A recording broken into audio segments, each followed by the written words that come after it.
Hello hi सफलता with Aparna में आपका स्वागत है। मैं अपर्णा शुक्ला। हम लोग जो है क्वेश्चन पेपर सॉल्व कर रहे हैं ईयर वाइज। तो 2004 का हो गया, 2005 का फर्स्ट पार्ट हो गया, सेकंड पार्ट जो है आज मैं करा रही हूँ, तो सेकंड पार्ट हम लोग करेंगे। तो सेकंड पार्ट करने से पहले कुछ चीज़ें जान जाते हैं। पहली चीज़ तो ये कि आप लोग जो है जब वीडियो देखा कीजिए उसके पहले ही लाइक शेयर सब्सक्राइब जरूर कर दिया कीजिए। ये आप लोग का अधिकार है और आप लोग को ये करना चाहिए ताकि मैं मोटिवेट हूँ और अच्छी वीडियोस डाल सकूँ और ज़्यादा मेहनत कर सकूँ। मैं ऑलरेडी बहुत मेहनत करती हूँ, लेकिन आप लोग डालोगे, अगर आप लोग लाइक और शेयर सब्सक्राइब करोगे तो मैं और ज़्यादा जो है मोटिवेट होंगी। ठीक है। दूसरी चीज़, आप लोग पूरी वीडियो देखा करो प्लीज़। आप लोग एक क्वेश्चन दो क्वेश्चन छोड़ के चले जाओगे, अगर देखकर और छोड़ के चले जाते हो तो आप लोग के कॉन्सेप्ट क्लियर नहीं होते हैं। तीसरी चीज़ आप लोग से ये कहनी है कि मैं योजना करा रही हूँ, योजना में दूसरे वीडियो उस पर चैनल पे करवा रही हूँ। उस चैनल का नाम मेरे क्या है, मास्टरनी जी। तो मास्टरनी जी पे मैं करवा रही हूँ, आप उस पर जाके आप योजनाएं देख सकते हो, योजनाएं वहाँ पर सुन सकते हो, समझ सकते हो। योजना बहुत महत्वपूर्ण होती है। ठीक है। तो और आपको जो भी कोई समस्या होती है तो आप टेलीग्राम पर जा सकते हो, टेलीग्राम ज्वाइन कर लो, वहाँ पर मैं क्वेश्चन देती हूँ। वहाँ से आप मेरे व्हाट्सएप ग्रुप पे ज्वाइन हो जाओ। व्हाट्सएप ग्रुप पर आपको एनसीईआरटीज़ मिल जाती हैं और बहुत सी चीज़ें मिल जाती हैं। ठीक है। तो ये सारी चीज़ें होती हैं। फिर हम लोग अब शुरू करते हैं। शुरू करना क्या है कि हम लोग शुरू करेंगे, कल 65 क्वेश्चन करवा दिए थे, तो आज हम लोग करेंगे 66 क्वेश्चन। 65 क्वेश्चन कल हम लोग का क्या था उसको हम लोग समराइज़ कर लेते हैं, रिवीजन कर लेते हैं। ठीक है। समराइज़ तो नहीं कर पाएंगे, रिवीजन करेंगे। लास्ट क्वेश्चन था कि बाह्य सज्जा किसे कहते हैं। तो बाह्य सज्जा हम लोग, जो महत्वपूर्ण सज्जा होती है वो रंग होती है बाह्य सज्जा। ठीक है। अब नेक्स्ट क्या है, जय कार्ड बुनाई। ये आप लोग टिक मार्क देख रहे होगे, तो टिक मार्क इसलिए देख रहे हो आप लोग क्योंकि मैं करीब 85 क्वेश्चन करवा चुकी थी और उस बीच में मेरे घर जो है कोई आ गया, और इसलिए मैं जब मोबाइल रख के चली गई तो कुछ देर बाद अपने आप रिकॉर्डिंग बंद हो गई। तो अब मुझे दोबारा से कम आधे घंटे का काम करना पड़ेगा। ठीक है। तो हम लोग शुरू करते हैं। जैकार्ड बुनाई क्या होती है। जैकार्ड बुनाई कठिन होती है। कपड़े पर सुंदर डिजाइन बनाए जा सकते हैं। कपड़े पर तिरछी धारियों वाली बुनाई होती है। कपड़े के ताने के धागों पर डिजाइन बुनी जाती है। तो कपड़े की जो डिजाइन होती है जैकार्ड बुनाई वो बहुत सुंदर बनाई जाती है। इसी को चिड़िया सदृश आँख वाली कढ़ाई भी बोलते हैं, जैकार्ड बुनाई को। ठीक है। फिर हम लोग नेक्स्ट क्वेश्चन पे आते हैं। नेक्स्ट क्वेश्चन क्या है, नेक्स्ट क्वेश्चन है जवेल पानी किस काम आता है। तो जवेल वाटर सबको पता है, दाग छुड़ाने के काम आता है, या कोई रंग होता है जो किसी और रंग पर चढ़ जाता है, उस रंग को अगर जो कच्चा रंग जो होता है उसको छुड़ाया जाता है तो जवेल वाटर से छूट जाता है। ठीक है। कपड़े को रंग करने के लिए टाई एंड डाई और डाई करने का काम किया जाता है।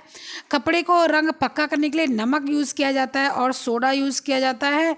कपड़े पर चमक लाने के लिए मर्सराइजिंग यूज़ की जाती है। ठीक है। फिर नेक्स्ट क्वेश्चन क्या है हम लोगों का, नेक्स्ट क्वेश्चन क्या है, नेक्स्ट क्वेश्चन है,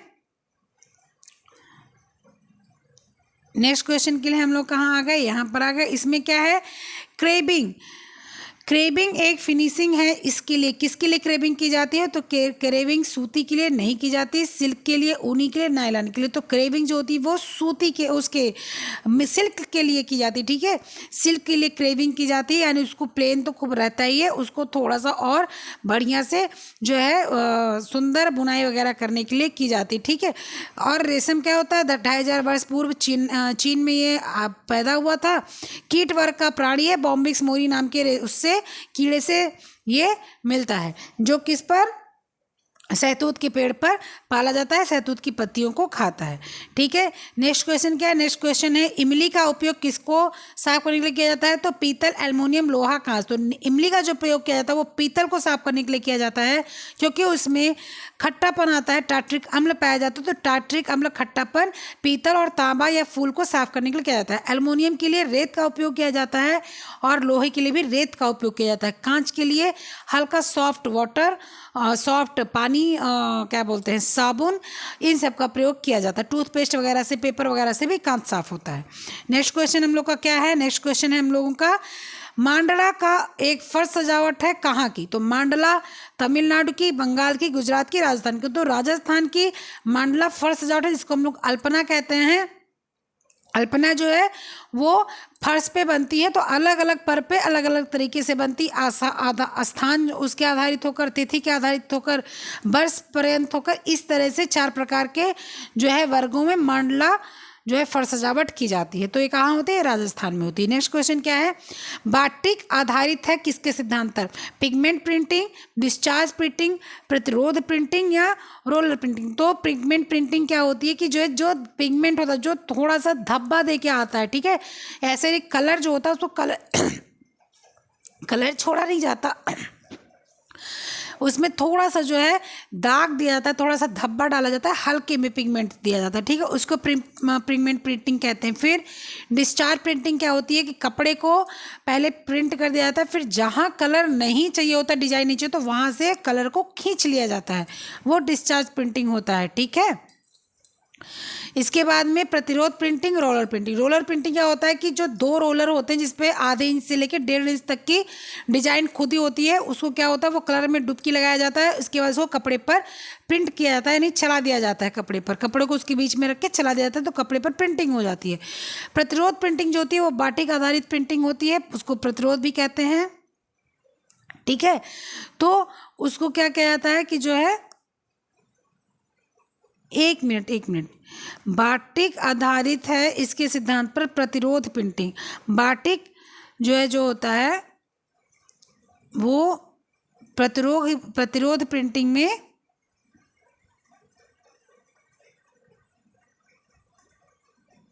नहीं, बाटिक प्रतिरोध प्रिंटिंग नहीं होगा, ठीक है। प्रतिरोध प्रिंटिंग में यहाँ पर बाटिक नहीं, बाटिक तो लकड़ी से जो है जो होता है वो आप जैसे मेहंदी वगैरह बाजार में जाते हो तो लगवाते हो तो हाथ पे वो डिजाइन छप जाती है, तो वहाँ बाटिक प्रिंटिंग होती है। यहाँ पर आपकी प्रिंटिंग पिगमेंट प्रिंटिंग हो सकती है, ठीक है। बाटिक आधारित है किसके सिद्धांत पर? बाटिक आधारित है किसके सिद्धांत पर, ठीक है।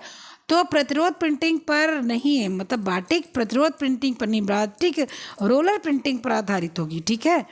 बाटिक जो है रोलर प्रिंटिंग पर आधारित होगी, प्रतिरोध प्रिंटिंग पर आधारित नहीं होगी। तो इसलिए मैं ये नहीं है जो है, ये जो आपका ऑप्शन है ये नहीं है, ये सही नहीं है। प्रतिरोध प्रिंटिंग तो हो गई जो जहाँ पर मोम या ऑयल लगाकर पेंट किया जाता है, उसके बाद जब मोम को हटा देता है तो प्रिंटिंग सामने आ जाती है, तो वो नहीं हो। रोलर प्रिंटिंग और बाटिक प्रिंटिंग एक जैसी होती है, ठीक है।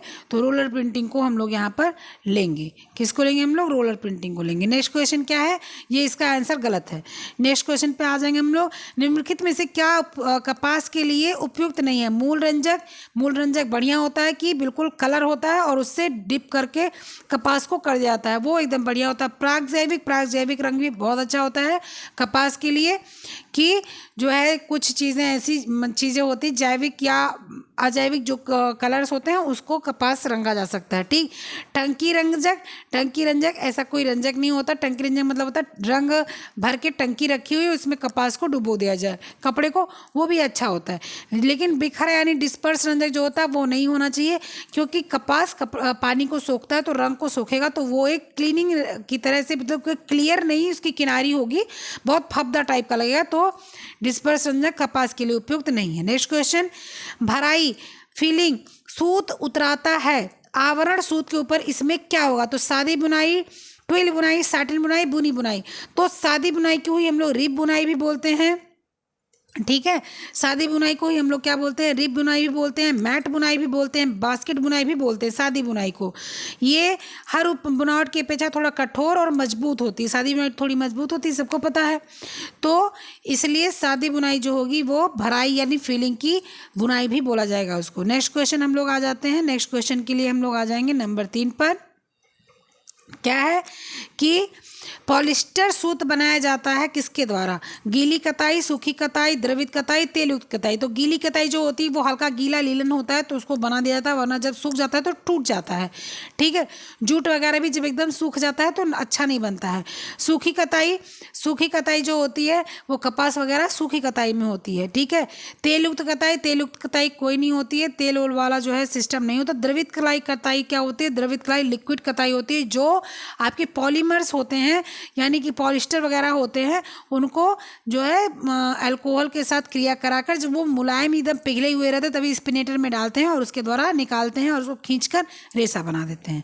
नेक्स्ट क्वेश्चन क्या है, रंगों के नाम पर इसके द्वारा दिए जाते हैं क्या? छटा, मान, तीव्रता, उद्गम। तो रंगों के नाम जो होते हैं वो तीव्रता से होते हैं। कैसे तीव्रता से होते हैं? जैसे कि सफ़ेद रंग कम तीव्र है, उसको मानते हैं कि आंखों को अच्छा लगता है। लाल रंग तीव्र लगता है, तो क्या होता है आंखों को जो है कोई कोई लाल रंग, कोई कलर ऐसे होते हैं जो चुभते हैं, ठीक है, कोई कोई कलर ऐसे होते हैं जो आंखों को चुभते हैं। तो आंख तीव्रता को जो रंग होते हैं उसको बोला जाता है, ठीक है, रंग का नाम दिया जाता है। ऐसे कि बैगनी रंग में जो उच्चतम आवृत्ति प्रकाश के दृश्यमान रंगों की छोटी तरंग दैर्घ्य होती है, जबकि लाल सबसे कम आवृत्ति के प्रकाश का दृश्यमान रंग होता है। नेक्स्ट क्वेश्चन, निम्नलिखित में से कौन सा प्राथमिक रंग नहीं है? तो आप लोग को पता है कि लाल, हरा, नीला प्राथमिक रंग में आता है, पीला प्राथमिक रंग में नहीं आता। Next question, prime colour chart के आसपास के रंगों का उपयोग करने वाली योजना क्या है? मोनोक्रोमैटिक, सदृश, प्रकाश, पुनरावृत्त। तो जो एनालॉगस होता है वो क्या होता है, प्रांग चार्ट जो होता है कलर चार्ट, उसमें उपयोग किए जाने वाला एक योजना होता है, ठीक है। तो प्रांग कलर चार्ट के आसपास को रंगों को जो उपयोग किए जाते हैं उसको एनालॉगस कहते हैं। ये वृत्ताकार कलर की योजना होती है। प्रांग ने 5 भाग में बांटा है, primary colour, secondary colour, intermediate, territory और क्वाटनरी कलर्स को 5 भागों में बांटा हुआ, ठीक है।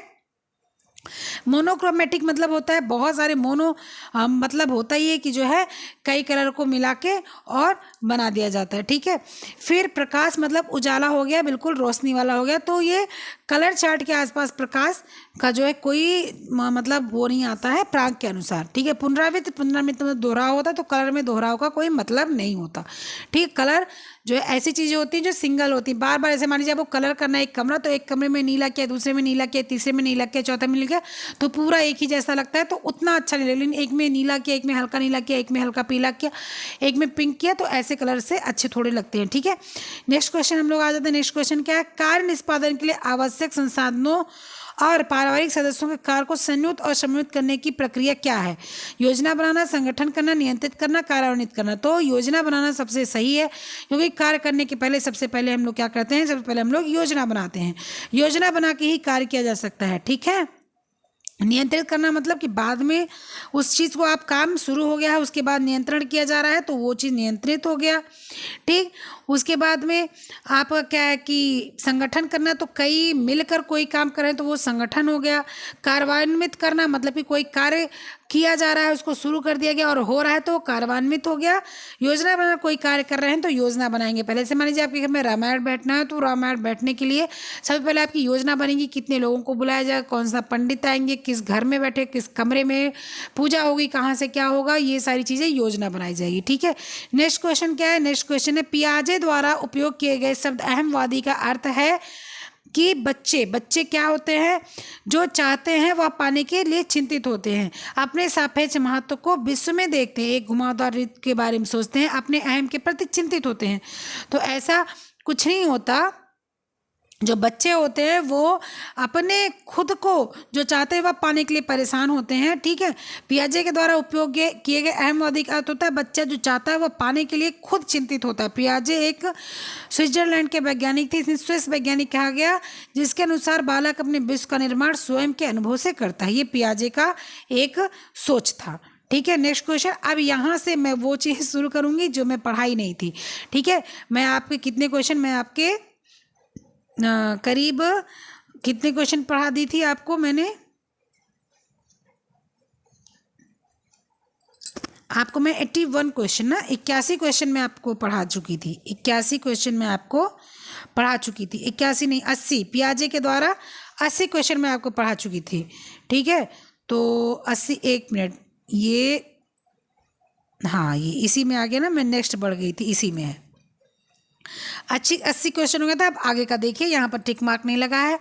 असंयत मूत्रता समस्याजनक होती है यदि शिशुओं का दिन के समय देखी जाती है, पूर्व विद्यालय बच्चों के दिन के समय देखी जाती है, पूर्व विद्यालय बच्चों में रात के समय देखी जाती है, बचपन के अंतिम समय। तो असंयत मूत्रा मतलब कि जिस चीज़ पर हम संयंत्र नहीं, मतलब जिस चीज़ पर हम रोक नहीं लगा सकते हैं, तो वो चीज़ें असंयंत्र बोली जाती हैं। तो असंयत मूत्रा कब होती है, जब बच्चा सोता है और वो बच्चा स्कूल जाने के पहले ही ऐसी बहुत बहुत कम, कोई बीमारी वगैरह हो तो अलग सी बात है कि वो 7 साल 8 साल 10 साल 12 साल तक चला जाए, नहीं तो स्कूल जाने से पहले ही ऐसा होता है कि बच्चे सोते सोते बिस्तर गीला कर देते हैं। ठीक है, तो इसका ऑप्शन आएगा तीसरा नंबर क्वेश्चन सही होगा। जब बच्चों को डर लग जाता है या बच्चे बहुत ज़्यादा पानी पी लेते हैं या रात में चावल वगैरह खा लेते हैं तो बच्चों को रात में बाथरूम हो जाती है, सुसु बिस्तर पे हो जाता है। नेक्स्ट क्वेश्चन क्या है? नेक्स्ट क्वेश्चन हमारा क्या है कि एक विशेष आयाम में वस्तुओं की तुलना करना और उन्हें व्यवस्थित करने की क्षमता को पूर्व विद्यालयी बच्चों में क्या कहा जाता है? वर्गीकरण, श्रेणीकरण, संरक्षण, वस्तु स्थापित। एक विशेष आयाम में वस्तुओं की तुलना करना और उन्हें व्यवस्थित करने की क्षमता को क्या कहा जाता है? जो बच्चे विद्यालय जाते हैं उनकी बात हो रही है। तो वर्गीकरण, तो वर्गीकरण जो होती है वो क्षमता को देखकर वर्गीकरण नहीं किया जा सकता है। ठीक है, और संरक्षण, संरक्षण तो जब भाई कोई उनको समस्या होगी तो उसको दुख होगा या कोई डर होगा तो उसको संरक्षित करेंगे हम, उनको चिंता मतलब अपने अंदर समाहित करेंगे, उनको बचाएंगे। वस्तु अस्थायित्व, वस्तु को टिकाऊ करने के लिए ये कोई पूर्व विद्यालयी बच्चों में नहीं आता है, श्रेणीकरण आता है। ठीक है, एक विशेष के आयाम में वस्तुओं की तुलना करना, उन्हें व्यवस्थित करने की क्षमता श्रेणीकरण कही जाती है। ठीक है, श्रेणीकरण कही जाती है, मतलब कि एक लाइन में लगा देना, श्रेणी कर देना कि पहले ये करना है, फिर ये करना है, फिर ये करना है, तो व्यवस्थित करने की क्षमता क्या होगी? श्रेणीकरण होगी। ठीक है, नेक्स्ट क्वेश्चन क्या आता है? नेक्स्ट क्वेश्चन हमारा आएगा, सभी संस्कृतियों में शिशु लगभग एक ही आयु में तुतलाना आरंभ करते हैं, जो दर्शाता है व्यवहारिक प्रभावित होता है इसके द्वारा। किसके द्वारा यह होता है? तो जो है सभी संस्कृत में ऐसा होता है कि जो शिशु होते हैं वो क्या होते हैं? वो तुतलाते हैं। ठीक है, आरंभ करते हैं तुतलाना, बोलना। तो ये क्या होगा कि जो सभी संस्कृत में शिशु लगभग एक ही आयु में तुतलाते हैं, यह दर्शाता है कि वह व्यवहार प्रबलन, ठीक है, रीइंफोर्समेंट बोलते हैं, द्वारा प्रभावित होता है। प्रबलन किसी कार्य को करने के लिए प्रेरित करने वाली प्रक्रिया है जिसके दो प्रकार है, सकारात्मक और पुनर्बलन। ठीक है, नकारात्मक पुनर्बलन और सकारात्मक पुनर्बलन। तो प्रबलन जो ऐसा होता है वो क्या होता है कि हर संस्कृति में शिशु की एक ही आयु में तुतलाना दिखाई पड़ता है, यानी जब बच्चा बोलना शुरू करता है तो बिल्कुल साफ नहीं बोल पाता है तो प्रबलन होता है, मतलब उसको थोड़ा सा जो है आप इन्फोर्स करते हो, बहुत अच्छा बोल रहे हो, साफ बोलो, और उसको आप थोड़ा सिखाते हो तो वो अच्छा बोलने लग जाता है। नेक्स्ट क्वेश्चन क्या है? नेक्स्ट क्वेश्चन में आते हैं हम लोग। नेक्स्ट क्वेश्चन आएगा कि अनौपचारिक शिक्षा के लिए पाठ्यक्रम होना आवश्यक है, प्रारंभिक, सरल, लचीला, संगत। तो अनौपचारिक शिक्षा के लिए पाठ्यक्रम जो होना चाहिए वो क्या होना चाहिए? वो प्रारंभिक का कोई मतलब नहीं होता है। आसान तो सही है, अनौपचारिक शिक्षा आसान होनी चाहिए, लचीली भी होनी चाहिए। ठीक है, तो अनौपचारिक शिक्षा इंफॉर्मेशन एजुकेशन जो होती है, इनफॉर्मल एजुकेशन के लिए पाठ्यक्रम सरल होना चाहिए। जो शिक्षा घर परिवार के आसपास वातावरण में मिलती है वह अनौपचारिक शिक्षा कहलाती है, जबकि विद्यालयों में मिलने वाली शिक्षा औपचारिक शिक्षा होती है जो शिक्षक के द्वारा दी जाती है, जिसमें एक पाठ्यक्रम निश्चित होता है। तो यहाँ पर सरल और लचीला दोनों होना चाहिए। ठीक है, तो यहाँ पर अगर ऑप्शन सरल है तो भी लगाएंगे, लचीला है तो भी लगाएंगे, या यहाँ पर दोनों होना चाहिए। ठीक है, यहाँ पर दोनों होना चाहिए, तो यहाँ पर ऑप्शन सरल और लचीला होना चाहिए। ठीक, तो नेक्स्ट आगे बढ़ते हैं। सरल लचीला होना चाहिए, यहाँ पर सरल दिया हुआ है तो सरल वो अलग सी बात है, सरल लचीला दोनों होना चाहिए। नेक्स्ट क्वेश्चन क्या है? धीमा विकास करने वाले बच्चों को इसके द्वारा पहचाना जाता है, गति कुशलता, समझने में देरी, बोलने में देरी, सामाजिक व्यवहार में देरी, भावनात्मक में देरी। तो गति कुशलता में जो बच्चा देरी करता है इसका मतलब कि उसका विकास धीरे हो रहा है। बोलने में देरी होने का मतलब कोई नहीं होता विकास धीरे हो रहा है, क्योंकि कोई बच्चा धीरे बोलता है, जल्दी बोलता है, कोई बच्चा देर में बोलता है। ठीक है, सामाजिक व्यवहार, कोई बच्चा सामाजिक होता है, कोई बच्चा सामाजिक नहीं होता, इसका मतलब ये नहीं कि उसका विकास कम हुआ है। भावनात्मक व्यवहार, किसी बच्चे का भावनात्मक व्यवहार ज़्यादा हो तो रोता वो ज़्यादा, हंसता ज़्यादा, खुश ज़्यादा होता है, कोई बच्चा कम होता है, रोता कम है, हंसता कम है, तो वो अलग सी बात है। ठीक है, गत कुशलता जो होती है वही इसकी मानी जाएगी। नेक्स्ट क्वेश्चन क्या है? नेक्स्ट क्वेश्चन है गृह विज्ञान में ट्रेनिंग दी जाती है, होम मेकिंग, बच्चों को गृह में देखरेख, गृह और व्यवसाय की देखरेख, गृह पकाने और गृह सजाने को। तो यहाँ पर क्या होती है? यहाँ पर सब होगा। ठीक है, यहाँ पर आंसर आपका सब होगा। होम मेकिंग भी होती है, बच्चों और गृह की देखरेख भी होती है, गृह और व्यवसाय की देखरेख भी होती है, और खाना पकाने की, गृह सजाने की भी व्यवस्था होती है। तो गृह और व्यवसाय की देख रेख में सब आ जाता है। क्या आ जाता है? होम मेकिंग भी आ जाता है, खाना पकाना भी आ जाता है, बच्चों की देख रेख भी आ जाती है, तो इसलिए ये ऑप्शन बिल्कुल सही होगा। ठीक है, नेक्स्ट क्वेश्चन आ जाते हैं हम लोग। गृह विज्ञान क्या है? गृह विज्ञान केवल लड़कियों के लिए, केवल लड़कों के लिए, न लड़कियों के लिए, न लड़कों के लिए, लड़कों और लड़कियों के लिए, दोनों के लिए। तो यहाँ पर ऑप्शन आ जाएगा दोनों के लिए है। नेक्स्ट क्वेश्चन चलते, क्योंकि आप लोगों को मैंने बताया था कि जो है एक लोग डॉक्टर के.एन. चंद्रशेखर थे, जो पहले भारतीय व्यक्ति जिन्होंने गृह विज्ञान में पीएचडी की थी। तो उनको देखकर ये महसूस किया जा सकता है कि लड़के भी गृह विज्ञान पढ़ सकते हैं, और बहुत लड़के पढ़ते भी। अपने यूपी में बहुत कम ऐसा होता है, लेकिन अपने राजस्थान में या हरियाणा में लड़के बहुत गृह विज्ञान पढ़ते हैं। ठीक है, चलिए नेक्स्ट क्वेश्चन क्या है हम लोगों का? नेक्स्ट क्वेश्चन आएगा क्वेश्चन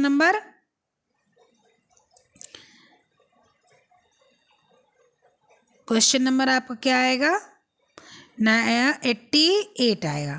2 वर्ष से कम के शिशु का वजन नापने का सबसे अच्छा यंत्र है beam balance, lever balance, spring balance और माता के भुजाओं में। तो भाई माता की भुजाओं में तो कोई नाप नहीं हो सकती। माता को तो बच्चे भारी बहुत कम ही लगते हैं, थोड़े बड़े हो जाते तो लगता है यहाँ वजन ज़्यादा हो गया, उठा नहीं सकते, वो कह नहीं सकती बच्चे भारी हो गए। ठीक है, और स्प्रिंग बैलेंस तो वो जो होता है घूमने वाला, उसमें बच्चों का वजन नहीं नापा जा सकता। बीम बैलेंस, बीम मतलब होता है कि जो एक बीम होती है उस पर जो है बैलेंस करके बच्चों को भी वजन नहीं नापा जाता। लीवर बैलेंस, 2 वर्ष से कम शिशु का वजन नापने का सबसे अच्छा यंत्र लीवर बैलेंस होता है। इसमें अनेक डिजाइन होती है, जैसे किसी भी एक स्थान या किसी 2 स्थान पर एक तराजू जैसा प्रतीत होता है, वहाँ पर बच्चे का वजन नापा जा सकता है। ये आंसर बिल्कुल सही है। नेक्स्ट क्वेश्चन, अगर बच्चे में पौष्टिकता की कमी होती है तो उसके सर की परिधि क्या होती है? छाती से छोटी होती है, छाती से बड़ी होती है, छाती के बराबर होती है, छाती से कोई संबंध नहीं होता। अगर बच्चे में पौष्टिकता की कमी होती है तो उसका जो सर की परिधि होती है वो क्या होती है? वो जो है छाती से छोटी होती है। मतलब जो सर होता है वो छाती के अनुसार जितना होना चाहिए उससे छोटा था। अगर बच्चे पौष्टिकता कमी तो उसका सिर जो परिधि छाती से छोटी होती है। स्वस्थ रहने के लिए पौष्टिक भोजन लेना अनिवार्य होता है। ठीक है, छाती से छोटी होती। लेकिन मैं एक चीज़ यहाँ पर ये बता दूं कि कुछ चीज़ें ऐसी होती जो एक बीमारी होती है जिसमें बच्चे का सर बड़ा हो जाता है, तो वो आपकी छाती से सर बड़ा होता है। ठीक है, वो बीमारी दूसरी होती है। उस बीमारी में क्या होता है, बच्चा जो है दिमाग भी उसका उतना अच्छे से काम नहीं करता, उसका विकास भी रुक जाता है और सर बड़ा होता है, लेकिन वो बच्चा जो है 12-14 साल की उम्र में जाके भगवान को प्यारा हो जाता है। ठीक है, तो यहाँ पर क्या होगा, पौष्टिकता की कमी होगी तो सर जो है छोटा लगेगा, मतलब मुंह छोटा लगेगा। ठीक है, नेक्स्ट क्वेश्चन आते हैं। मरासमस बीमारी पाई जाती है किसमें? 6 मास के आयु के बच्चों में, 1 वर्ष से कम आयु के बच्चों में, 2 वर्ष से कम आयु के बच्चों में, 5 वर्ष से कम आयु के बच्चों में। तो मरासमस जो होता है सबको पता है, क्वाशियोरकर और मरासमस। क्वाशियोरकर 5 वर्ष से कम आयु के बच्चों में, मरासमस 1 साल से कम आयु के बच्चे में पाया जाता है। ठीक है, तो ये आज आपका आ जाएगा आंसर नंबर 2। मरासमस का कुछ हम लोग अर्थ जान लेते हैं, विस्तृत व्याख्या जान लेते हैं। मरासमस एक मुख्य कारण अपर्याप्त पोषण तथा भुखमरी है, जो वयस्क और बच्चों दोनों को प्रभावित करती है, लेकिन छोटे बच्चों को जो 1 वर्ष से कम होते हैं उनको ज़्यादा प्रभावित करती है, और इसका अगर ढंग का निदान नहीं होता तो बच्चे की मृत्यु हो जाती है। इस बीमारी में शरीर के ऊतक, वसा, मांसपेशी को नुकसान होता है, जिससे इसका विकास नहीं हो पाता है। प्रोटीन की कमी के साथ ऊर्जा की और कैलोरी की भी कमी होती है, इसलिए मरासमस हो जाता है। वजन कम होना इस रोग का मुख्य लक्षण है। ठीक, नेक्स्ट क्वेश्चन आ जाते हैं हम लोग। मरासमस से प्रभावित बच्चा चिड़चिड़ा होता है क्योंकि वह कमजोर होता है। कमजोरी जब भी आती है तो चिड़चिड़ापन आता है, गुस्सा लगता है। ठीक है, जब भी कमजोरी आती है तो क्या होता है, चिड़चिड़ापन होता है और गुस्सा लगता है। ठीक है, तो मरासमस जो बच्चे जो होते हैं उनको वो कमजोर हो जाते हैं और उनको जो है चिड़चिड़ापन लग जाता है। ठीक है, कमजोरी की वजह से। नेक्स्ट क्वेश्चन क्या है? नेक्स्ट क्वेश्चन आएगा, नाइट ब्लाइंडनेस का अर्थ क्या है? अंधेरे में ना दिखना, रात में ना दिखना, सूरज डूबने के बाद ना दिखना, या कम रोशनी में दिखना। ये नाइट ब्लाइंडनेस के बारे में पूछा है, तो नाइट ब्लाइंडनेस का मतलब होता है कि अंधेरे में ना दिखना। ठीक है, रात में ना दिखने का कोई मतलब नहीं होता, जहाँ पर अंधेरा हो जाएगा वहीं नहीं दिखेगा। नाइट ब्लाइंडनेस का मतलब ये होता है, यानी कि रतौंधी नाम भले है लेकिन जब जो है अंधेरा हो जाता है तो दिखता नहीं है। ठीक है, तो नेक्स्ट क्वेश्चन आ जाते हैं हम लोग। इसमें कुछ विशेष था नहीं, इसलिए मैं इसमें कुछ व्याख्या नहीं कर रही हूँ, विशेष कुछ था नहीं। ठीक है, तो विटामिन ए की कम मात्रा से आपको ये नाइट ब्लाइंडनेस हो सकता है। विटामिन ए का जो अच्छा स्रोत होता है वो कार्ड लीवर ऑयल होता है, अंडा होता है, सब्जियां, फल होती है, मछली होती हैं, ये सब जो है आपके होते हैं। ठीक है, विटामिन ए की कमी से सबसे खतरनाक स्थिति क्या होती है? जीरोपथैल्मिया होता है। मैंने आपको अपने व्हाट्सअप ग्रुप में बताया था। जो लोग व्हाट्सअप ग्रुप ज्वाइन नहीं किए हैं वो लोग ज्वाइन कर लें। टेलीग्राम पर जाएँ, टेलीग्राम से आप वहाँ पर मुझे मेरा आपको नंबर मिलेगा, आप वहाँ से व्हाट्सअप पर आ जाएँ और व्हाट्सअप पर आप आकर अपने क्वेश्चन पूछ सकते हैं, मैं आंसर दे देती हूँ। ठीक है, टेलीग्राम पर जरूर ज्वाइन करें। टेलीग्राम पर आपको 20 क्वेश्चन 15 क्वेश्चन मैं देती हूँ, आप उसको सॉल्व कीजिए, आपके कॉन्सेप्ट क्लियर होते हैं। और भी बहुत सी चीज़ें हैं जो मैं अपने ग्रुप पर सेंड करती हूँ, शेयर करती हूँ, तो आप लोग उसको जरूर देखिएगा। ठीक है, तो इसमें जीरोपथैल्मिया होगा, सबको पता है। ठीक है, तो विटामिन ए की कमी से जीरोपथैल्मिया होता है, सबसे खतरनाक स्थिति होती है, जिसमें आंखों के आंसू जो होते हैं वो नहीं बनते हैं और आंखों में सूजन आ जाती है, वो क्रैक हो जाते हैं। जो आपकी आंखें होती हैं, वो जो सफ़ेद वाला भाग होता है वो क्रैक होने लगता है। ठीक है, तो फिर उसके बाद उसका सही होना बहुत मुश्किल हो जाता है। ठीक है, तो आपको क्या आएगा? जीरोपथैल्मिया आएगा। ठीक है, मैंने विटामिन ए को पढ़ा रखा है वॉइस नोट के जरिए, इसलिए मैं यहाँ पर ज़्यादा समय नहीं ले रही हूँ। तो आपको अगर उसको बारे में जानना है तो आप मेरे व्हाट्सएप ग्रुप पर जुड़ जाइए, आपको सारे वॉइस नोट मिल जाएंगे वहाँ पर। ठीक है, चलिए आगे बढ़ते हैं। 1 वर्ष से 5 वर्ष तक के बच्चों के लिए विटामिन ए की कितनी डोज चाहिए? तो 1 वर्ष से लेकर 5 वर्ष तक के लिए ये कब का है? ये RDA 89 का है। ठीक है, ये RDA जो 85 या 89 में आया था वो है, तो इसलिए इसको आप मत मानिएगा, मैं अभी यहाँ के लिए बता दे रही हूँ जो इसके लिए जो है सही है। नहीं तो RDA 2020 में मैंने अपने व्हाट्सएप ग्रुप पे भी करा रखा है, मैंने टेलीग्राम पर क्वेश्चन करा रखा था, तो उसको सबको पता है कि विटामिन ए की कितनी मात्रा चाहिए। तो ये क्या है कि 1 वर्ष से 5 वर्ष तक के बच्चों को कितनी जो है मात्रा चाहिए? तो जो है 200,001 चाहिए मात्रा। ठीक है, ठीक है, तो इतनी डोज जो है विटामिन ए की बच्चों को चाहिए। ठीक, क्वेश्चन नंबर 2 आएगा, माइक्रोग्राम में आएगा, यानी कि AU में आएगा। फिर क्या आएगा? 1 से 5 वर्ष के बच्चों को विटामिन दी जाने वाली डोज की संख्या कितनी होती है? तो 1 से 5 वर्ष के जो बच्चे होते हैं उनको 11 डोज दी जाती है। सही है, ठीक है, ये अभी भी वही दी जाती है, तब भी वही दी जाती थी, 11 डोज दी जाती थी। 5 वर्ष के बच्चों को विटामिन ए की दी जाने वाली डोजेज की संख्या 11 होती है। विटामिन ए की प्रथम डोज 6 माह पर दी जाती है, उसके बाद उसको जो है कंटिन्यू कर दिया जाता है। नेक्स्ट क्वेश्चन है, लोहे का कार्य क्या है? तो लोहे का कार्य क्या है? लोहे का कार्य होता है, आयरन जो होता है वो लोहा होता है, उसका कार्य होता है कि खून की कमी में जो हीमोग्लोबिन होता है उसको बढ़ाना होता है लोहे का कार्य। ठीक है, तो जब खून बनाना, ऑक्सीजन पहुंचाना, खाना और ऑक्सीजन दोनों पहुंचाना, तो मैं आपको सच सच बता दूं कि लोहे का कार्य होता है, खून बनाना भी होता है और ऑक्सीजन का भी स्रोत होता है।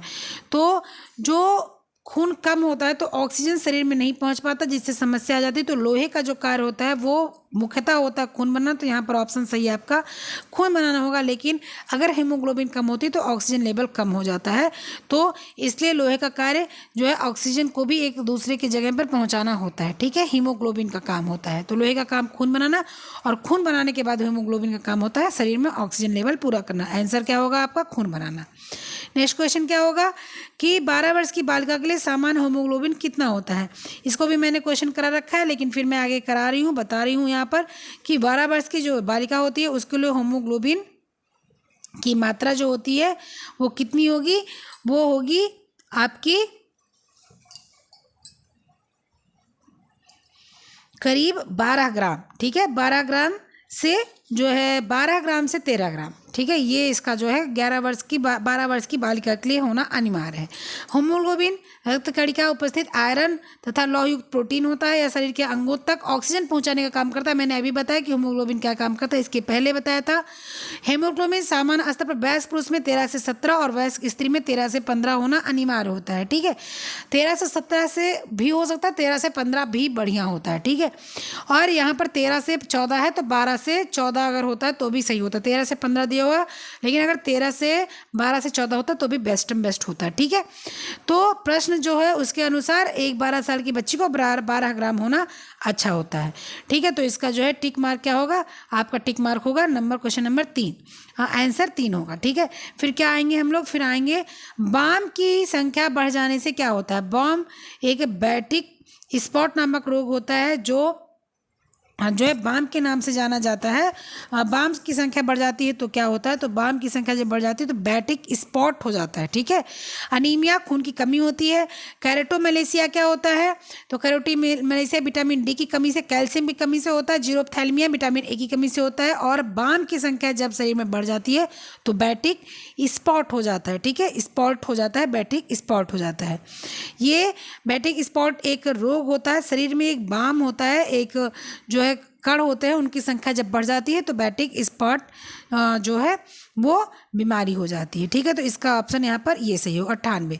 99 क्या होगा, 99 आयोडीन की कमी का साधारण लक्षण क्या है, तो सबको पता है कि कार्य का फैल जाना, विटामिन ए, जिगर का बढ़ना क्या होता है, लीवर का बढ़ना जो है, जब विटामिन जो है ए जो होता है वो संग्रहित होता है, विटामिन ए की कमी से भी ये होता है। और जो है आपका पाचन शक्ति जो खराब हो जाती है तो भी लीवर बढ़ जाता है, जिगर बढ़ जाता है। और ठोड़ी का बढ़ना, यानी कि ये चीज़ जो होती है, चिन जो होता है, जो चिन होता है वो जो ऐसे चेहरे पर होता है, इसका बढ़ जाना। तो हड्डी जब बढ़ जाती है तो ये बढ़ जाता है। कैल्शियम वगैरह जब शरीर में ज़्यादा हो जाता है तब बढ़ जाता है। तो गले का फूलना जो होता है वो आपका क्या होता है, आयोडीन की कमी के लक्षण होता है। इसको घेगा रोग भी कहा जाता है। आयोडीन के लिए क्या चाहिए हम लोग को, जो है समुद्री चीज़ खानी चाहिए, जैसे नमक में तो मिलता ही है और शैवाल वगैरह भी इसमें सब मिलते हैं। आयोडीन में थोड़ा बहुत मात्रा में हरी सब्जी वगैरह में भी मिल जाता है। ठीक है, नेक्स्ट क्वेश्चन क्या है, आयोडीन युक्त तेल 1 ml में इंजेक्शन से बचाव हो सकता है। ठीक है, अगर आयोडीन युक्त तेल 1 ml के इंजेक्शन से बचाव किया जाए तो कितने वर्ष तक का बचाव हो सकता है, तो 1 वर्ष तक के बच्चे को अगर ये दिया जाता है तो उसका मस्तिष्क जो होता है वो प्रभावित होता है। समुद्री नमक अथवा इस सब में पाया जाता है, मैंने पहले बता दिया। तो इससे क्या होता है, बच्चे का दिमाग तेज होता है, बच्चे में घेगा रोग होने की संभावना खत्म हो जाती है या कम हो जाती है। पौष्टिकता की बढ़ोतरी से होने वाली 2 बीमारी बताइए, फ्लोरोसिस और मोटापा। ठीक है, पौष्टिकता की बढ़ोतरी से ग्वाइटर और मोटापा। ग्वाइटर होता है घेंगा रोग जो होता है उससे आपका आयोडीन से, और इसके बाद आयोडीन से यहाँ पर भी फ्लोरोसिस और गोट्रेस, ये भी आपका किससे होता है, आपका गोट्रेस, आपका ग्वाइट्रस वही घेंगा रोग, फ्लोरोसिस और कैटेरिनिजी विटामिन ए की कमी से होता है। ठीक है, तो यहाँ पर आपका फ्लोरोसिस और मोटापा आएगा, जो बीमारी है पौष्टिकता की अधिकता से हो जाता है। ठीक है, फ्लोरोसिस मतलब होता है जो दांत होता है उसके एनिमल खराब हो जाते हैं। ठीक है, नेक्स्ट क्वेश्चन क्या होता है, पौष्टिकता की बढ़ोतरी से क्या यही सब होता है रोग, कैल्शियम की अधिकता, फ्लोरोसिस की बोला जाता है ना कि दांत टूटने लगता है, दांत का क्षरण होने लगता है, कैल्शियम ज़्यादा हो जाता है, हड्डियाँ जो होती हैं वो इतनी ज़्यादा वो हो जाती हैं, कैल्शियम हो जाता है कि वो अपने आप से झड़ने लगती हैं, गिरने लगती हैं। फिर नेक्स्ट क्वेश्चन क्या है, निम्न में से मोटापे का कारण क्या है, ज़्यादा खाना, कम खाना, कभी कम कभी ज़्यादा खाना, बिल्कुल ना खाना। तो ज़्यादा खाना जो होता है वो क्या होता है, मोटापे का कारण होता है। नेक्स्ट क्वेश्चन 103 नंबर, 103 नंबर का 103 नंबर का क्वेश्चन क्या है, आइए देख लेते हैं हम लोग। 103 नंबर का क्वेश्चन है, सूती कपड़ा जलता है तो उससे कैसा निकलता है लौ।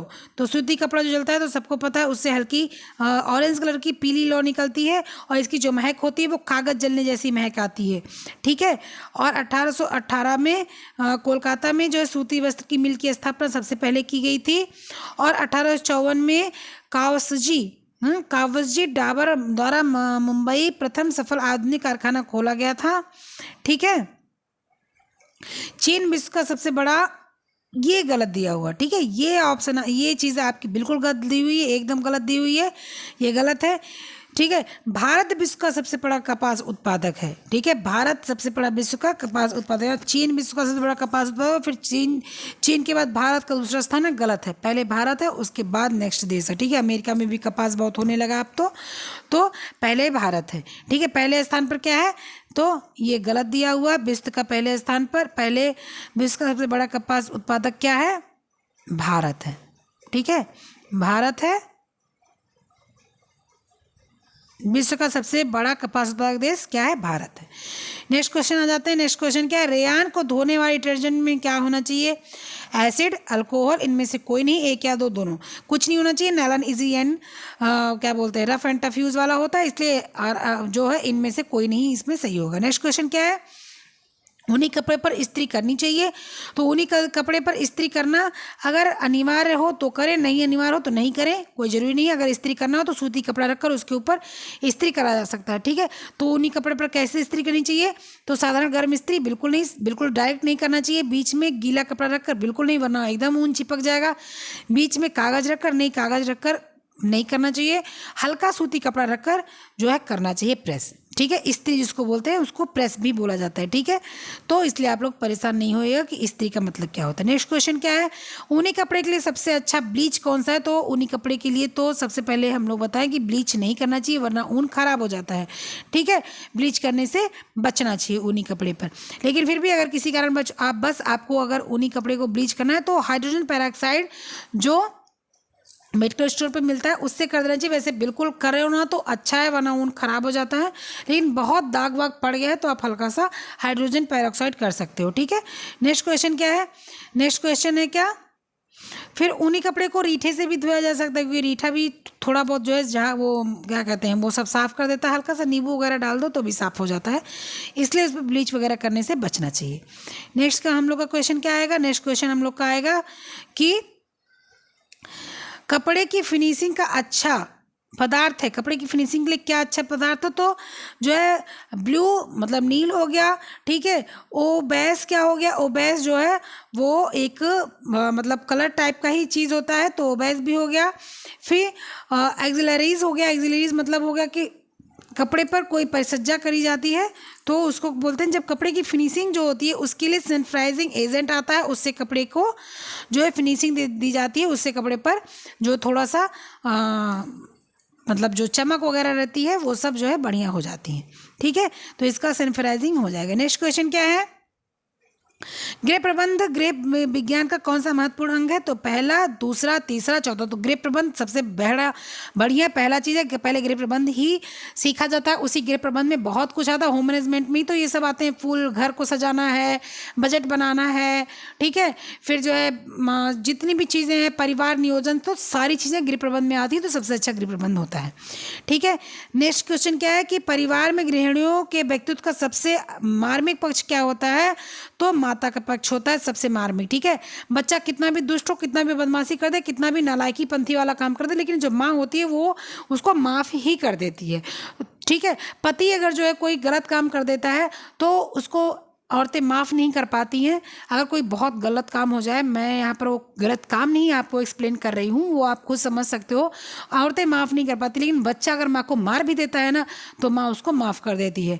तो जो है ये आपका माता का पक्ष होगा। बहन का पक्ष कोई इतना मजबूत नहीं होता, अगर झगड़ा लड़ाई हो जाता है, शादी ब्याह के बाद अगर बहन से झगड़ा हो जाता है भाई का, तो 2-2 4-4 साल बोलचाल नहीं रहती है। ठीक है, लड़की का पक्ष का मतलब कोई नहीं होता। यहाँ पर शादी ब्याह की बात नहीं हो रही, यहाँ पर परिवार की बात हो रही। पत्नी का पक्ष, तो पति जो होते हैं वो पत्नी का पक्ष, यहाँ गृहिणी की बात हो रही है, लेकिन फिर पत्नी का पक्ष क्या होता है? पति अगर इस उलझन में फंस जाता है तो वो अपने अनुसार चुन सकता है, वो अलग सी बात हो गई।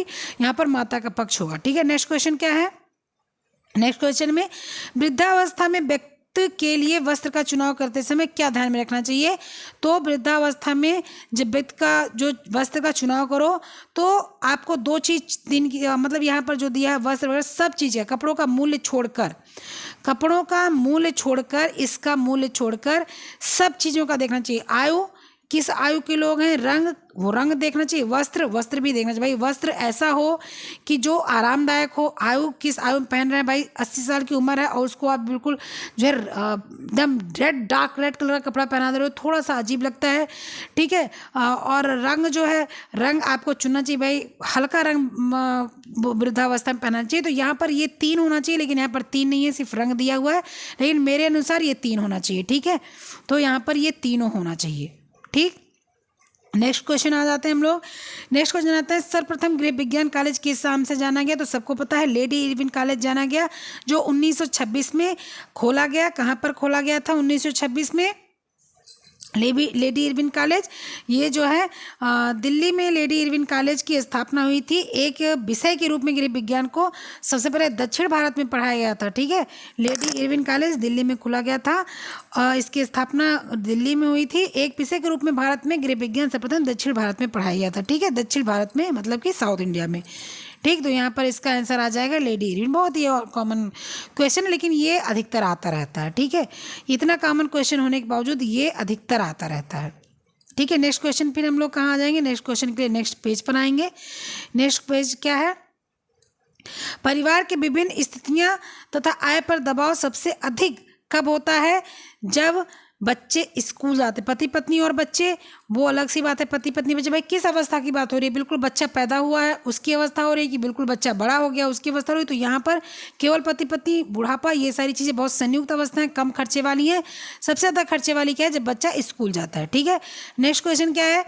गृह बजट मुख्यतः कितने प्रकार के होते हैं? गृह बजट मुख्यतः 9 प्रकार के होते हैं। ठीक है, गृह बजट कितने प्रकार के होते हैं? 9 प्रकार के होते हैं। मैंने बजट पढ़ा रखा है, आप लोग बजट जाकर देख लीजिए गृह बजट कितने प्रकार के होते हैं। तो यहाँ पर 9 प्रकार के होते हैं। सही है ये क्वेश्चन, बिल्कुल आंसर सही है। ठीक है, घरेलू बजट का जो है पारिवारिक आर्थिक सब कुछ दर्शाता है, तो वो 9 प्रकार के होते हैं। नेक्स्ट क्वेश्चन, कपड़े धोने की मशीन से सूती कपड़े को कितने तापमान पर धोना चाहिए?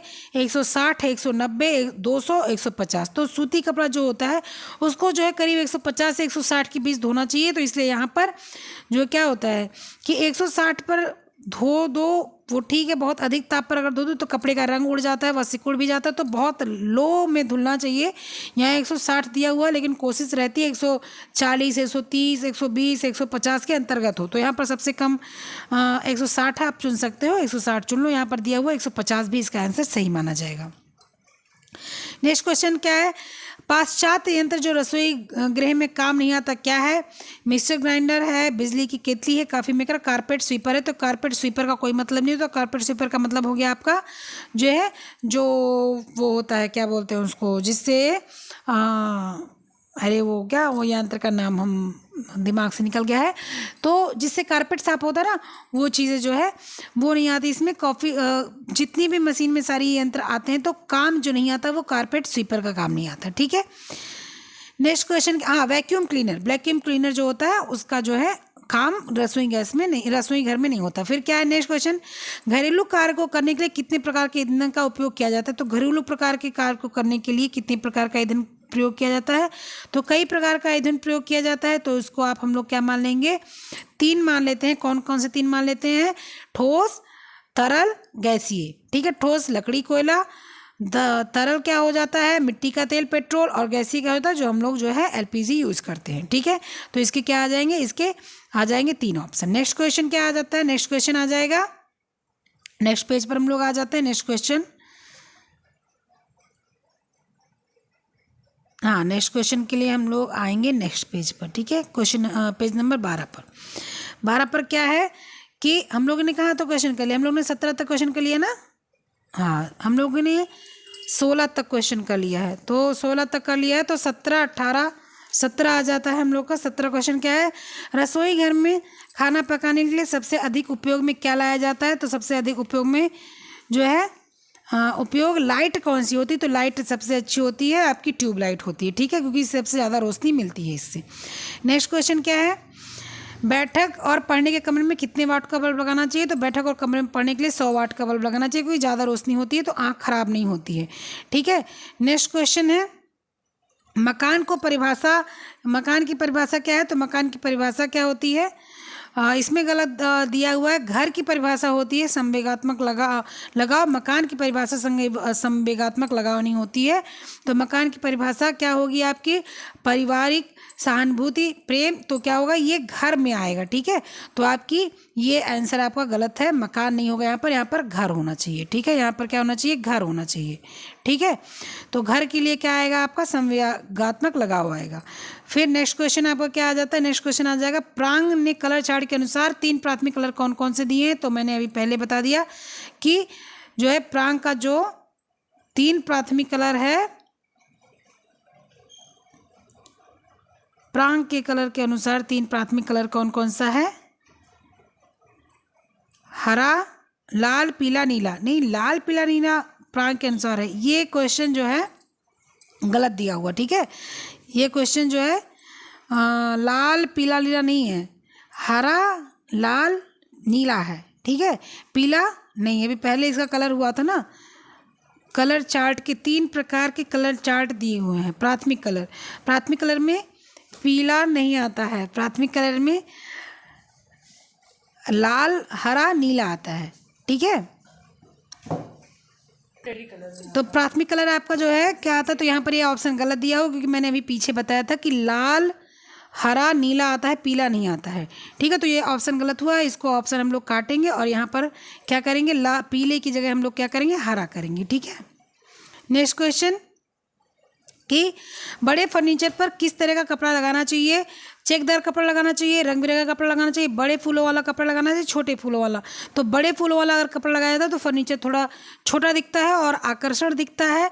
तो इसलिए हमेशा जो बड़ा फर्नीचर होता है उस पर बड़े फूल का कपड़ा लगाना चाहिए, ताकि वो उससे थोड़ा बड़ा फूल जो बड़ा दिखाई देगा उससे फर्नीचर छोटा और सुंदर दिखाई देगा।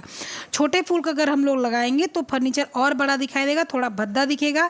चेकदार कपड़ा फर्नीचर पर नहीं लगता है, उतना अच्छा नहीं लगता है, ठीक है। और एक रंग का कपड़ा जो होता है वो फर्नीचर को और भी बड़ा और विस्तृत दिखाता है। तो इसलिए बड़े फूलों का कपड़ा हम लोग लगाएंगे फर्नीचर पर। ये आंसर बिल्कुल सही है। नेक्स्ट क्वेश्चन क्या आता है। नेक्स्ट क्वेश्चन बहुत सिर्फ 2 क्वेश्चन बचे हुए हैं हम लोग के, उसको भी कर लेते हैं।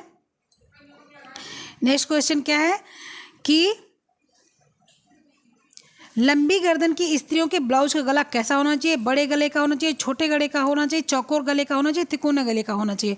तो लंबी स्त्री जो होती है उसका तो उनको चौकोर लंबी स्त्रियों का जो लंबी स्त्री होती हैं और अगर उनकी गर्दन लंबी होती है तो चौकोर गर्दन का जो है ब्लाउज उनको देना चाहिए, ताकि उनकी गर्दन थोड़ी छोटी लगे, सुंदर लगे, ठीक है।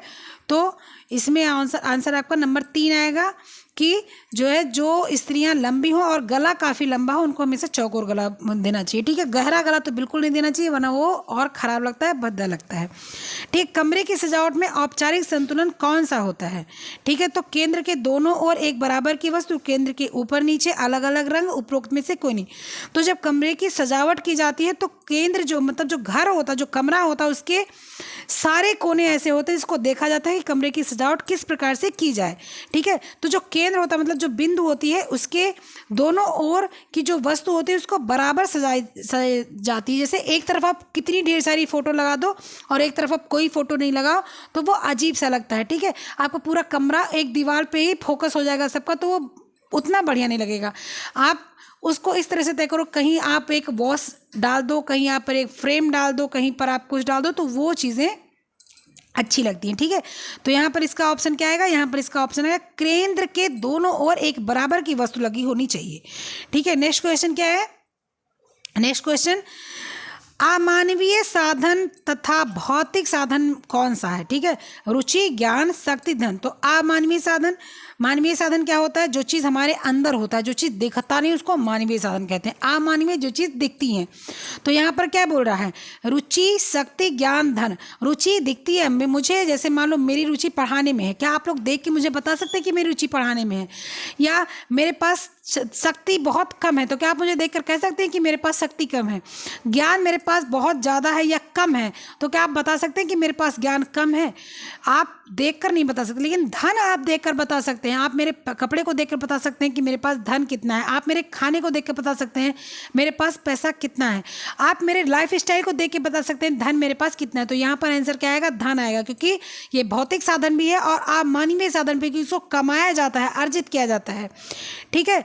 तो यहाँ पर क्या ऑप्शन आएगा, यहाँ पर धन सही होगा। नेक्स्ट क्वेश्चन क्या है। नेक्स्ट क्वेश्चन है, खाने की मेज पर पानी की जग किस स्थान पर रखे जाते हैं। मध्य में, किनारे पर, साइड टेबल पर, रसोई गृह में। तो जब खाने का जो मेज होता है उसमें मध्य में यानी कि बिल्कुल बीच में पानी का जग रखा जाता है, ताकि किसी को भी पानी की आवश्यकता हो तो वो वहाँ से फटाक से उठा ले और पानी लेकर पी ले। अगर किनारे रखा होगा तो लास्ट कॉर्नर वाले व्यक्ति को पानी उठाने में समस्या होगी। तो हमेशा जो खाने की कोई भी चीज़ें अगर रखी जाती है, सेंट्रलाइज रखी जाती है उसको, तो बीच में रखी जाती है। पानी हो गया, गुलाब जामुन हो गया, ठीक है, फ्रूट्स हो गए, साल्ट का जो कंटेनर हो गया छोटा वाला वो हो गया, ये सारी चीज़ें टेबल के सेंटर में रखी जाती हैं। तो इसका आंसर क्या आएगा, इसका आंसर आ जाएगा सेंटर में यानी मध्य में।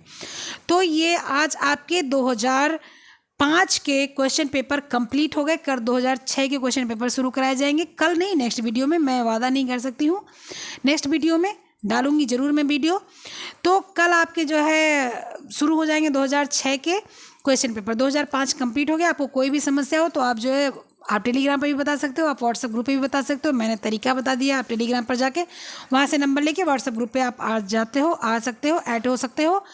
तो आपकी सारी क्वेश्चन, सारी क्वेरीज वहाँ पर सॉल्व हो जाएंगी, ठीक है। तो अब हम लोग ने 2005 को पूरा कर लिया, 2004 को पूरा कर लिया, यानी कि आज हम लोगों ने कितना क्वेश्चन कर लिया, 125 यहाँ के, 125 यहाँ के, कुल मिला के 250 क्वेश्चन कर लिए हैं, ठीक है। तो अब हम लोग नेक्स्ट वीडियो किसी चीज़ की वॉइस नोट डालती रहती हूँ। आज मैंने योजना की 2 वीडियो डाली हुई है, तो वो दोनों देख लीजिएगा।